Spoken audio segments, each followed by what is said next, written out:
especially regarding sexual restraints, licentious behavior, licentious revilers, work by disregard for strict rules of correctness. And in the Western world, anytime you add alcohol, it instantly makes it licentious. Because they drink in excess, like over drink, so they just sexually doing whatever, whatever comes. Reading this, it sounds like I'm gonna read it. It sounds like it's almost like a god of gluttony too. Yeah. It says, Lord or possessor of a thing is often applied to him to whom the quality belongs. The quality belongs to a common circulation of adjectives. Let me see. It's another one. Lord of a city, name given to inhabitants. Okay. I got a scripture on there. Okay. You got it. I'm looking for some more stuff. Numbers 25 and 1. And Israel abode in Shittim, and the people began to commit whoredom with the daughters of Moab. And they called the people unto the sacrifices of their gods, and the people did eat and bow down to their gods.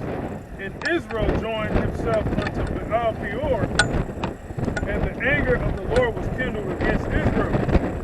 And the Lord said unto Moses, take all the heads of the people and hang them up before the Lord against the sun, that the fierce anger of the Lord may be turned away from Israel. And Moses said unto the judges of Israel, slay ye every one his men that were joined unto Baal Peor. And behold, one of the children of Israel came and brought unto his brethren a Midianitish woman in the sight of Moses, and in the sight of all the congregation of the children of Israel, who were weeping before the door of the tabernacle of the congregation. And when Phinehas, the son of Eleazar, the son of Aaron the priest, saw it, he rose up from among the congregation and took a javelin in his hand and went after the man of Israel into the tent and thrust both of them through, the man of Israel and the woman through her belly. Hey, so in other words, they was in the midst of the act. They was getting it in. He was on top of her, plowing her shit, and he came in there with that javelin and stuck it through both of them. That's a Friday the 13th Jason type shit, man. He's Jason next to him, and him. That's what happened. Because he was doing that, commemorating the deity that they worship. Because Jake, they'll turn to another god if the chick that he's lusting after is into it. Let nigga do. What do you do? Right here. It's all good. Go ahead. So the plague was stayed from the children of Israel, and those that died in the plague were 20 and 4,000. Woo! A lot of niggas have to die, man. Yeah, a lot of niggas died.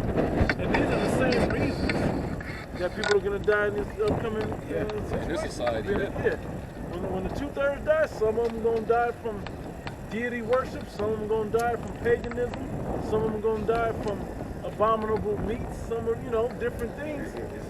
It's a righteous reason. It's a righteous reason, particularly why you're going to die. Yeah, 2 Ezra 15, your hurtful works are fulfilled.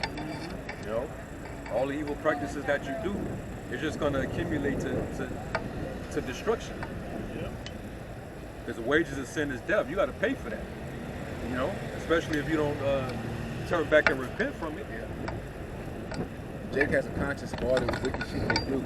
It ain't like this Edomites where they just do wickedness and it's just natural. Jake's like, damn, that was fucked up. But oh well, they still wicked, but they still it's still something in their mind like that wasn't right. Maybe I shouldn't have done that. Go back to that in Deuteronomy.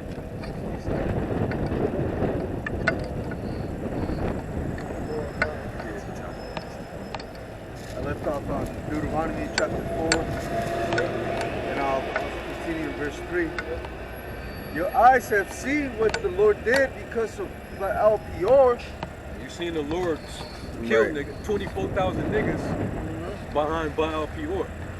We're supposed to be different, man. We're supposed to be holy and pure. We're supposed to conduct ourselves with self-control and discipline. We're only supposed to worship the Father, the Creator, man. Okay. He basically, Moses is addressing the congregation right there. All right. Go ahead. For all the men that follow Baal Peor, the Lord thy power, hath destroyed them from among you. Yep. But ye that did cleave unto the Lord your power are alive, every one of you this day. Go ahead. Behold, I have taught you statutes and judgments, even as the Lord my power commanded me, that ye should do so in the land whither ye go to possess it. Go ahead. Keep therefore and do them, for this is your wisdom and your understanding in the sight of the nations. So this is your wisdom. Right. You know, this is your moral standard. Yeah. This is your code of ethics. This is your conduct. This is your, you know, this is how you govern yourself.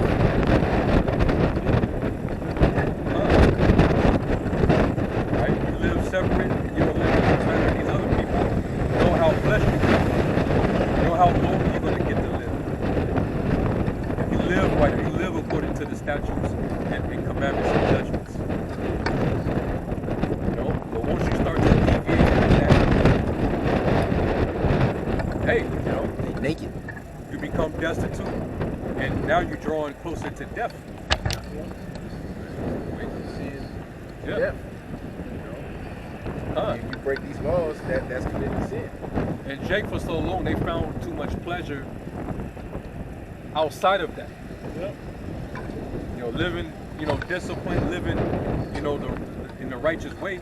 Jake didn't find any pleasure in it. They saw no profit from it. So they want to go and fellowship and integrate with the heathen and worship their God and keep their customs, their cultures. And all that did was further destroy our people, man. Somebody bring it back. Oh, you should have been there last night. The Halloween party, that Bill Pure party. Woo! You know? You know? My lab was getting it out, you know? Just putting it into today's terms, the mentality. And the spirit of Baal Peor, when they're at a party and they're running a train on the shit. Yep. When alcohol's involved, they're just all type of sexual deviant shit. Yeah.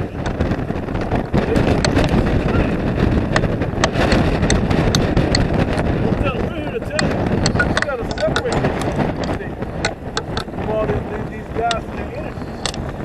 Okay? And come back to the spirit of Yahweh Shem Shah, the Heavenly Father, the God of the universe, as well as the God of the Father of our people.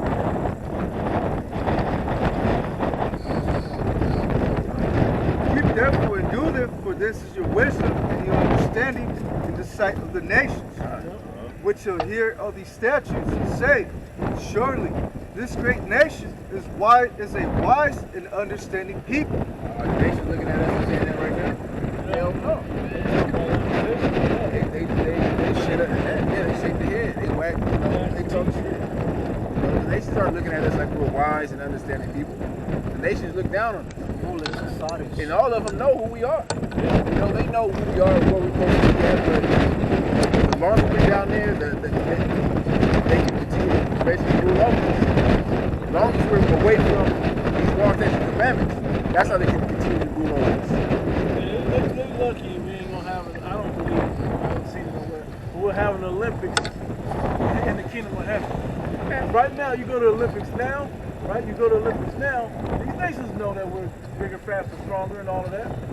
You know, they got to come up with all these genetically tallest person and the tallest person. The ones in their nation that do good Right.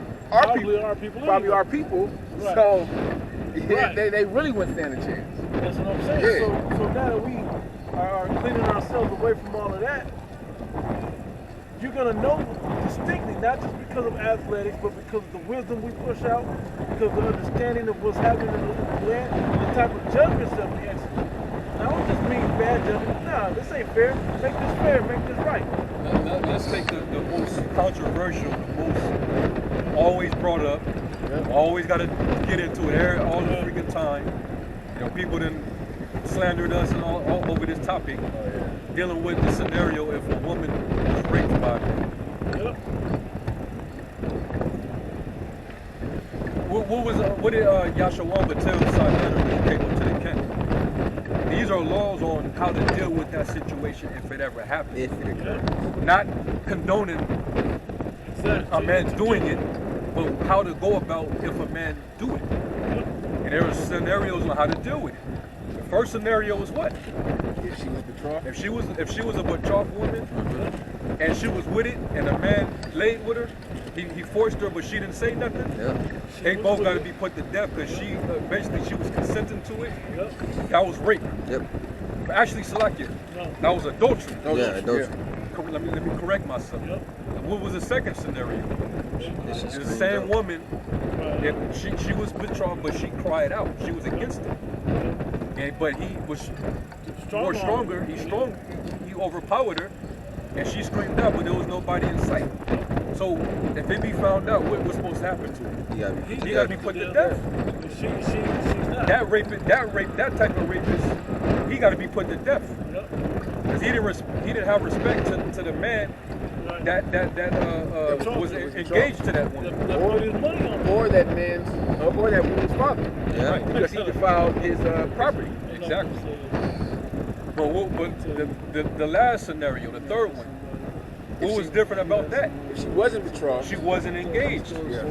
So if a man actually, he was that freaking thirsty, and he, grabbed her up like, you coming with me, and he got down with her, what did he have to do? He had to pay that dowry. And you got to marry that woman. They can never put her away. No matter how good or bad she is. And guess what? So if let's say if this government, Western society implemented that law, how many rapes would happen compared to how they happen now? It would damn near be and it wouldn't be the more dirty, hairy Charles Bronson, death wish rapes. It wouldn't be like that. Bloody and it wouldn't be smacking her around, broken teeth, knifing her. It wouldn't be all of that. And it's like one of the points Elder Yashawamba brought up too is that wasn't the main way of marriage either. No. That wasn't the. It wasn't like that's why you I want her. It wasn't like that. You usually went to that because you didn't have the money, but you had to get the money right. To go pay the dowry right. Or when they got bad for the Benjamins. I was just gonna say it. Or when they got bad, they're like, we gotta do this, or we're gonna die off. Exactly.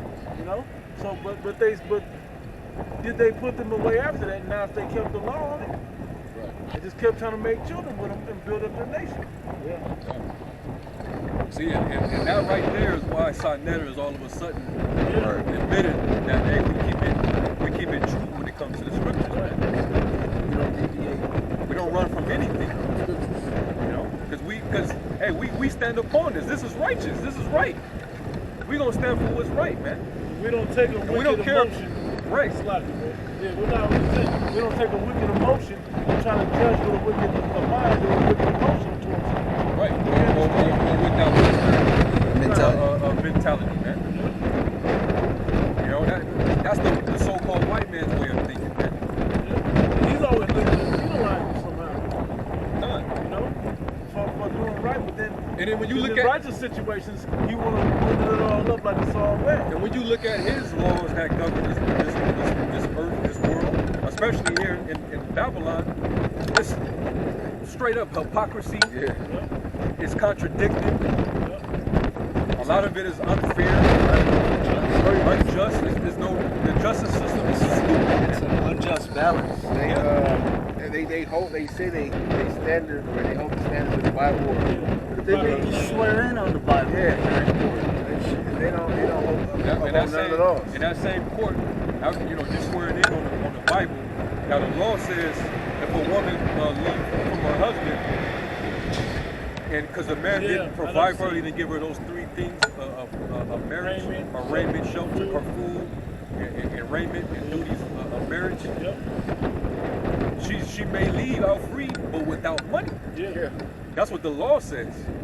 But what do you do? Give them half. Read the rule. Deuteronomy 24:1. When a man has taken a wife and married her, and it come to pass that she find no